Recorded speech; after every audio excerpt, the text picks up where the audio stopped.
tea and Lipton soup present Inner Sanctum Mystery.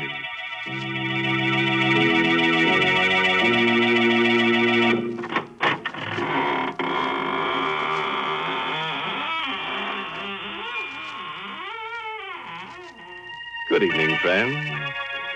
This is your horror host at the squeaking door of the Inner Sanctum. Come in, come in.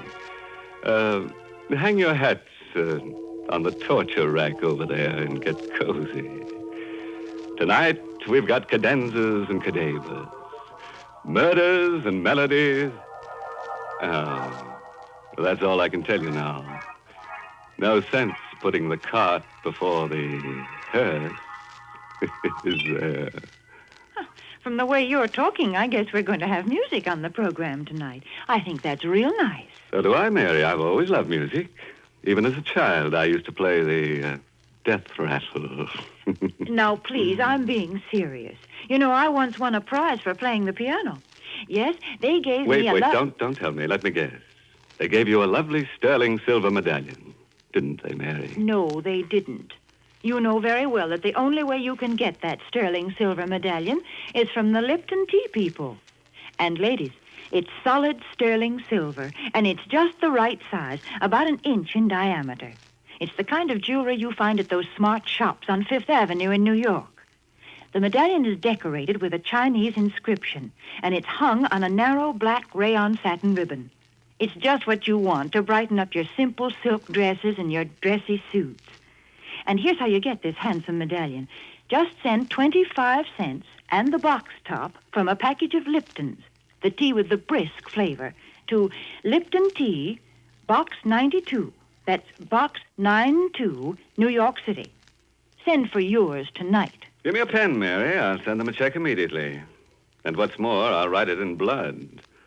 There'll be plenty spilled here tonight. The title of our story is Musical Score. It's an original radio play by Christopher Mayle. And our star is Barry Kroger, who plays the role of Grasso. It's the story of a simple melody and of a killer who, as our story opens, is fighting desperately and alone against a raging storm off the coast of Maine. The lifeboat he is in is half foundered, and the man's wild rowing does little good. I'm a murderer! A murderer! I kill to be free! And I am free! Free! Oh, am I? Did I do it all for nothing? Peter Tull and his wife. They were the first to go. Almost in the same spot. Tull, world-famous composer. Tull and that tune of his. He had all three of us on the life raft, crazy with it. That maddening tune. I can still hear him humming it, still hear it. But the sea was calm that day. Dead calm. 15 days of calm. 15 days on a raft with a sick woman and 3 men. And that sun. Tull! Stop that blasted humming! Sorry, Smythe. Just that Marcia seems to like it. Part of a symphony I'm working on. It does get on our nerves, Tull. How is your wife? I don't know, Grasso. Poor Marcia. Yes. Yes, I know. I'm hungry. Smythe, how about some rations? Ah, that fat belly of yours. I told you before, even off, as chief mate, I run this life raft. We've got rations for 1 person for 2 days. The woman eats, we don't. Now forget it. Well, we ought to be practical. Smythe, what made the Santa Margarita go down so quickly? I told you, nothing but a stray mine. It was Argentine registry, coffee boat, a neutral. It's all it could have been. Oh, cut it out, will you, Tull? Or change the tune at least. I can't stand it. Sorry. We're done for. Yeah, you may be a famous playwright, Grasso, but you don't know the sea. We're near the main fishing banks. We got a chance of beating a fisher we can hold out. Tull! Tull, will you stop that blasted tune? Yes, for heaven's sake, Tull, quit it!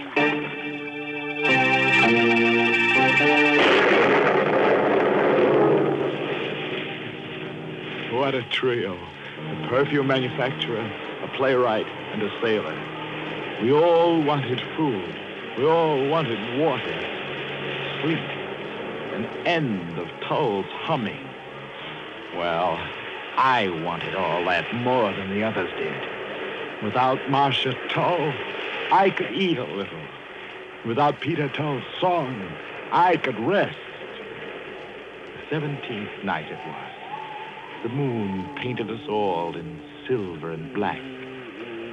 The others slept. Tull had his wife's head cradled in his lap. I crawled over to Tull. How is she, Tull? You know, I think she's getting better. She smiled at me a minute ago. My singing helps. Go on, Tull. Hum. Hum your song.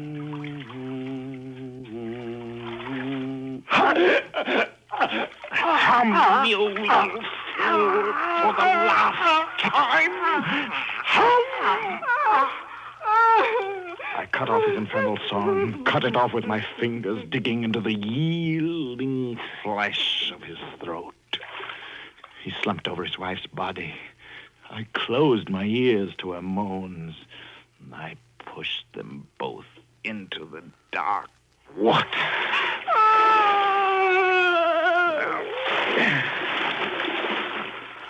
I was a murderer.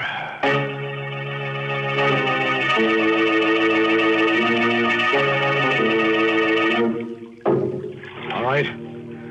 So Tull's gone. So's his wife. But they didn't fall off. One of the three of us murdered them. And it wasn't me. I don't think you did, Smythe. I know I didn't. You're voting 2-1 and electing me the murderer, huh? Not necessarily, Grasso. It just looks a little like it. How are you going to prove it? Who's going to believe you any more than they'd believe me? Even if I was ready to murder for a crust of bread. For all I know, Smythe, you did it to sell even off some ration. Well, we hang together or we hang separately then. Let's be practical about this, Smythe. None of us can afford to be mixed up in even the implication of murder. Suppose we have an agreement. Huh? Just in case we are picked up. What kind of an agreement, Grasso? Suppose we agree now and for all time that Tull and his wife simply died at sea and were buried at sea.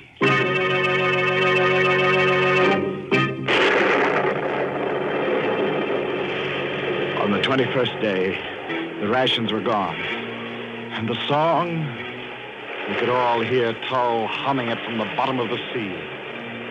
We watched each other like animals.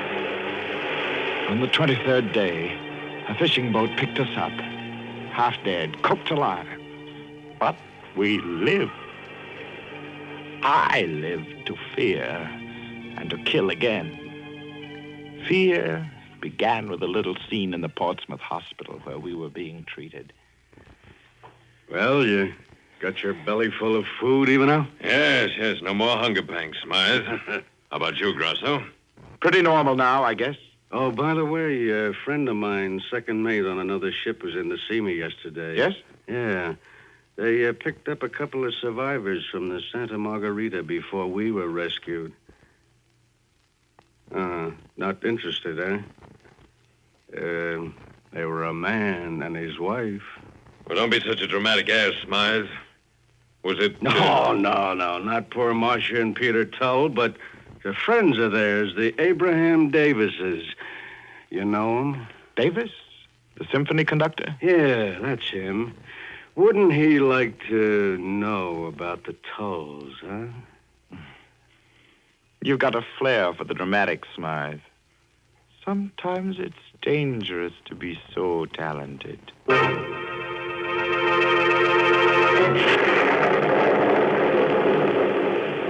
began to worry if both of them weren't ganging up on me. But days and weeks passed, and nothing happened. Only the Tull's melody was always with me, day and night. It kept ringing in my head, on and on and on.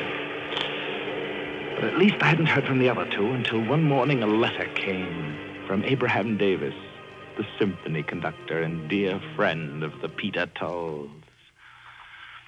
Dear sir, it has taken me this time to locate you three who were with my lamented friends, Peter and Marcia Tull, when they died at sea.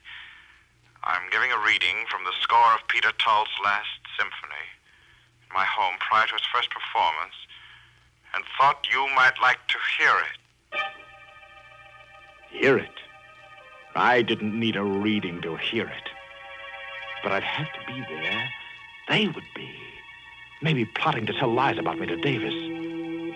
Right then, I decided to kill them both. That way only lay freedom from anxiety. Murder would free me. Ivanov would be first. Yes. Fat, beady-eyed Ivanov. I studied their movements. Ivanov worked late at his office every Tuesday night. And on the second Tuesday of each month, the Halifax-bound cargo steamer San Luis left her New York dock. My plan was simple.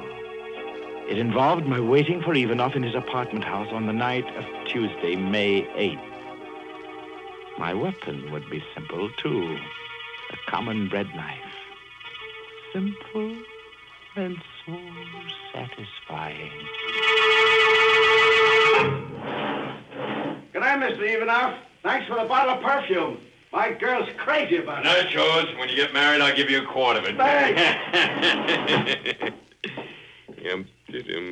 I slid the knife from my sleeve and gripped the handle. Ivanov reached his door. His broad back was a leap away. I knew where to strike. You learn those tricks in my trade. An upward thrust just below the right shoulder blade. You. It was you.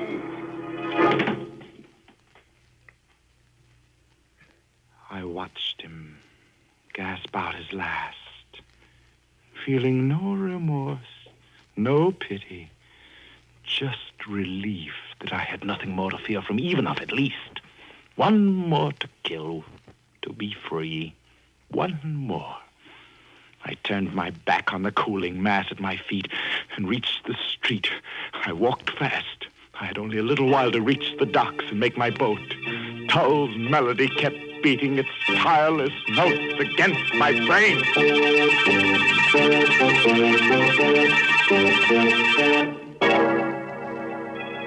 Well, dear me and gory be. That's my idea of a real song plugger. Oh, speaking of music and murder, did you ever hear of the fiddler with a violent temper? He murdered his wife because she was always harping at him. Oh, yes, and because she had a cellist disposition, too. You're certainly full of musical puns tonight. Good heavens, what have you got there? It looks like a Chinese gong. It is, Mary. I got it from an auctioneer. You know, those fellows always say, going, going, gong. Well, what are you going to do with it? Oh, I've always wanted to kick the gong around. Besides, if you're going to tell that Chinese story about the medallion, I ought to accompany you on the Chinese gong. Well, I'm not going to tell it in Chinese, so suppose you put that thing away. But, ladies, there is a story behind that sterling silver medallion that the Lipton tea people want to send you. And what's more, it's a true story. It seems that the original of this handsome medallion was given to an American flyer who was rescued by Chinese guerrillas after he'd bailed out over enemy territory. The flyer was told that the Chinese letters on the medallion would identify him and bring him safely through the lines. Well, he did get through. And only then did he learn that the inscription said, "Good luck," in Chinese. Now, there's a story to tell your friends when they're admiring your medallion on its smart black rayon satin ribbon. And to get this good luck charm, just like the one the flyer carried, all you have to do is send 25 cents and the box top from a package of Lipton's, the tea with the brisk flavor, to Lipton Tea, Box 92, New York City. How about hitting that gong now so they'll remember? Yes, that's Box 92 in New York City. All right. Now let's go back to our murderer who's being haunted by a song. Remember what happened? A composer named Tull and his wife Marcia were thrown off a life raft and drowned by one of 3 other men on the raft. The killer has been telling us his story as he fights the sea in a lifeboat. You remember that he just murdered Ivanoff and is now heading for a Halifax-bound cargo ship.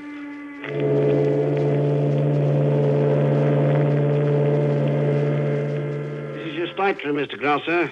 Anything I can do for you? No, thanks. Not just now. I'm going right to bed. When do we reach Halifax? Tuesday morning, sir. Yes. Good night. Thank you. Oh, wait. I'm afraid I'm rather a nervous traveler. Well, just between us, do we have competent officers aboard? Your best, sir. Captain Jarms is tops. Oh. There's no better chief mate anywhere than Mr. Smythe, sir. So he was there. I'd gone to a lot of trouble to get aboard that ship, and he was there. I kept out of his way entirely until last night. We were off the main shore. It was raining slightly. I slid the long, well-pointed bread knife into my sleeve and made my way toward the afterdeck. It lacked 3 minutes of 8 bells.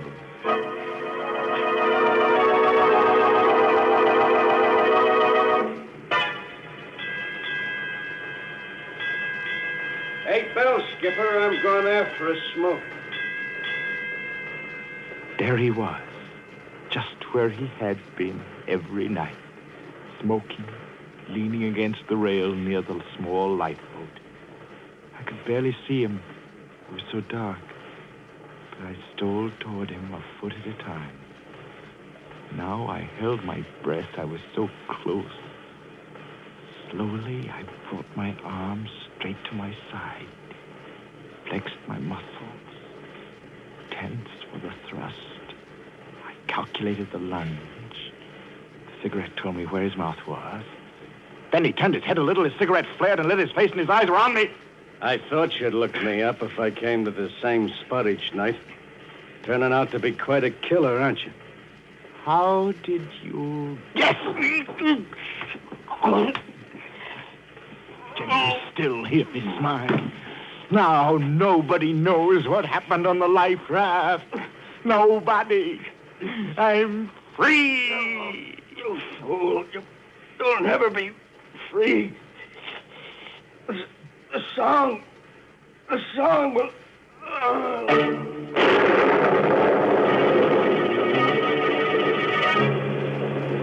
I dumped Smythe into one of the small boats and climbed in myself.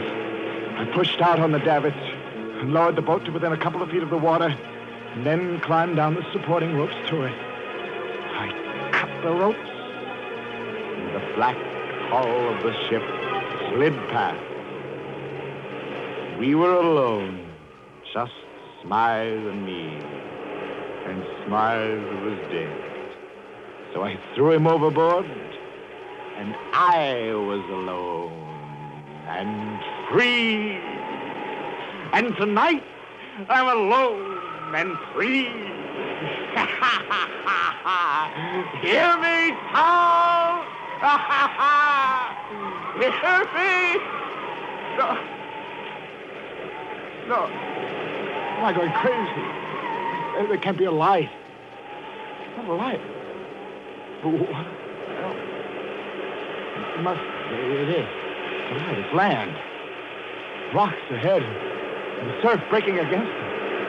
I'm close. Too close. I'm going to crash into them. The surf's picking up the boat and throwing me down the rocks. I'll be killed. No!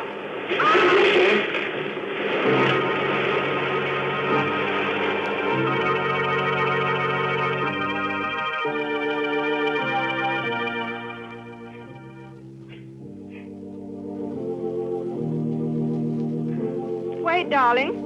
I think I hear something outside. What? Stop a minute. I think I hear something. You don't have to shout. What is it there? Listen.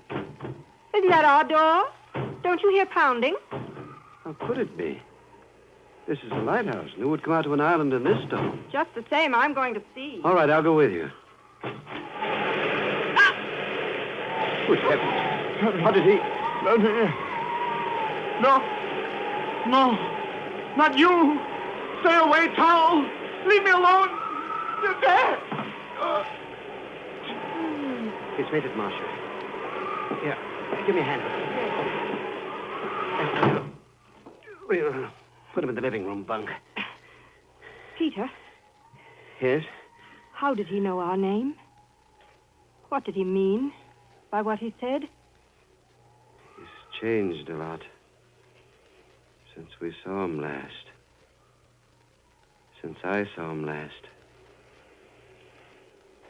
He was on the life raft with us. The Santa Margarita? Yes. If I'd know him better than you would. You were ill. His name's Grasso. His was the last voice I heard before we fell overboard.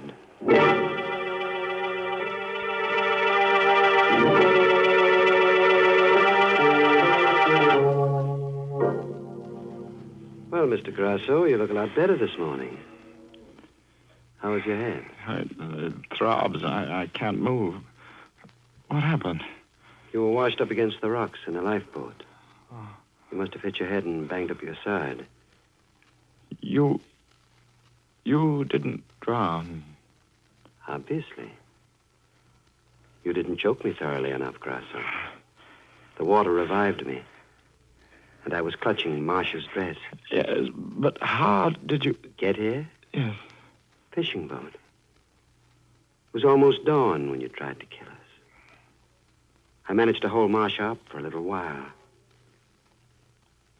We were lucky. What are you... Here. Put your arm around my neck. I'll take you to the tower. Where's your wife? Marcia's gone to the mainland to get the doctor. We're alone. Yes. We're alone. Relax now. No, let me go, Tal. I didn't mean to do it. I was crazy with hunger. And that tune of yours, we were all crazy, Tal. I'll pay you. No, I'll pay you. It's too late, Grasso. Anything. Don't struggle. You could start a hemorrhage that way. What are you going to do to me? Why, nothing, of course. Here we are. You're not bringing me up here for the sun and the air, Tal. You'll be Why? very comfortable in this bed. Marcia liked it here. Wonderful view in every direction. These windows here pull to one side. What? Like this, see? Now, I'll leave you to rest. No, don't. Don't what, Grasso? Why, I don't know. But you're up to something. Don't be silly. I'm just going to work on my music for a while. I'm having trouble with one part in it. It goes... Huh?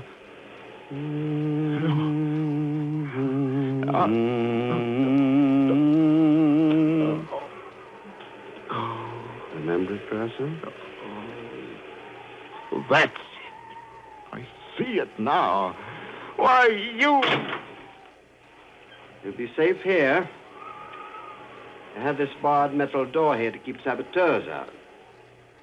If you want anything, just talk. The acoustics are wonderful down these stairs. You can hear everything. Talk. No, my head. I'll do anything. Anything. Only don't... By the way, Grasso, I heard about Ivanov's murder on the radio the other day. All right. I did it. I tried to kill you and your wife. I killed Ivanov. I killed Smythe. Get the police, but don't play that song. In the top drawer of the table next to the bed is a loaded revolver.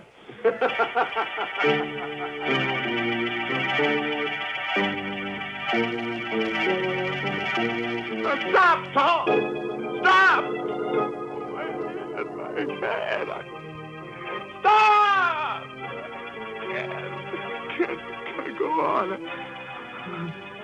The revolver. God. Yeah. It'll stop it. Now I'll never hear that song again. Never. Play it! Play your melody, Joe! And the blaze is with you!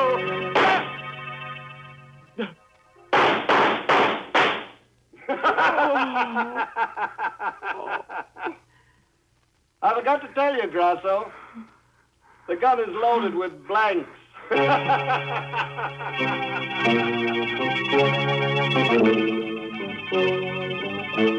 There's still a way out. There's till way out. All right. Tall, you win.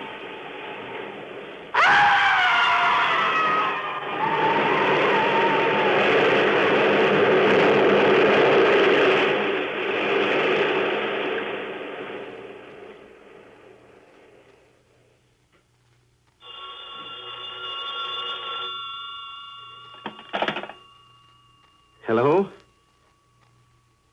Oh. Hello, Marcia, darling. No, everything is fine now. Yes, there is something you can do for me. Send Davis a wire, will you? Just say, planned fall production of symphony. Have just finished. Final score.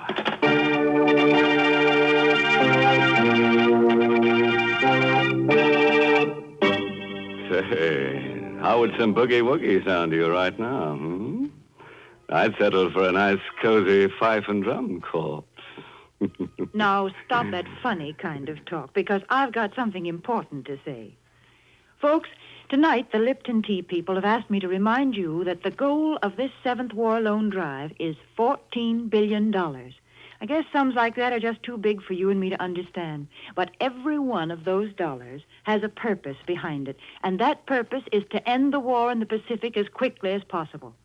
Yes, that $14 billion is needed to move our soldiers halfway around the globe, to build new ships and faster planes. We've promised our fighting men the very best weapons that can be made. That's the least we can do. And we're helping to fulfill that promise when we buy war bonds, when we support the 7th War Loan Drive with every penny we can spare. So, folks, please buy all that you can when the Victory Volunteer comes to your house. Sure, we got a moral for tonight's story. If you're thinking of marrying a musician, insist on a big house. Don't go in for this light housekeeping stuff. Oh, by the way, this month's Inner Sanctum Mystery novel is The Right Red Hand by Joel Rogers. And listen to this. Our star next week will be the famous dramatic actor of stage and screen, Raymond Massey. He will appear in a story about a man who plays chess. Nice, quiet little sport, hmm? Except that our friend uses human beings for his chess pieces. And by the time the game is over, those pieces are just too dead to move. Now it's time to close the squeaking door until next Tuesday, when Lipton Tea and Lipton Soup bring you Raymond Massey and another Inner Sanctum mystery story directed by Himan Brown. So, until then, good night. Pleasant dreams. Hmm?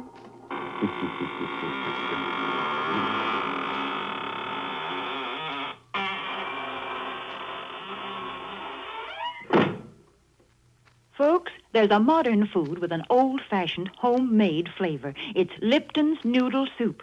Yes, Lipton's does taste homemade. It's got that same chickeny taste as the chicken noodle soup you make right in your own kitchen. Lipton's has got the same good herbs and flavoring, the same tender golden egg noodles. But listen, Lipton's noodle soup mix comes in an envelope, and it only takes a few minutes to prepare. Of course, sometimes it's hard to get in some stores these days, but there's lots of good things scarce in wartime. So remember to always ask for Lipton's Noodle Soup. And remember to tune in next Tuesday night for another Inner Sanctum Mystery. This is CBS, the Columbia Broadcasting System.